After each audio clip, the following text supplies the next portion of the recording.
Good morning. I'm Shannon Coon, and we are in the week of Thanksgiving. So glad to be with you.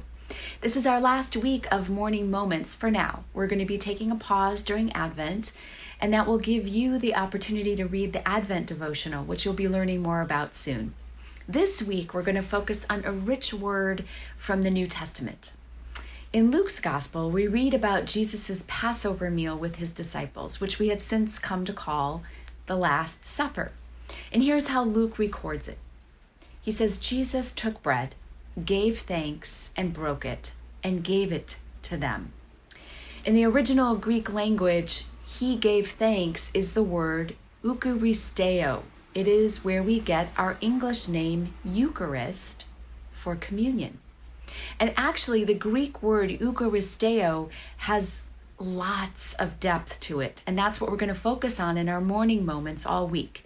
Each day we will take this Greek word and talk about its root and the derivatives of it. So today I'm going to focus on this aspect of giving thanks as part of our Eucharist or our communion sacrament. You know, I always think it would be interesting to be in a room of Presbyterians and ask each person to talk about how they understand communion. I think we have many understandings of communion. There would be many different answers to that. That's because there are a few facets to communion. And for the sake of our topic today, we're going to focus on the facet of giving thanks. When Jesus gave thanks, what do you suppose he was giving thanks for when he was breaking that bread? Well, since it was the Passover meal, likely it was that he was giving thanks in remembrance for God's act of delivering the Israelites from bondage in Egypt and into the Promised Land. And so we participate in thanksgiving for what God has done, but now in a different kind of deliverance from bondage. The saving death of Jesus has delivered us from the bondage to sinfulness.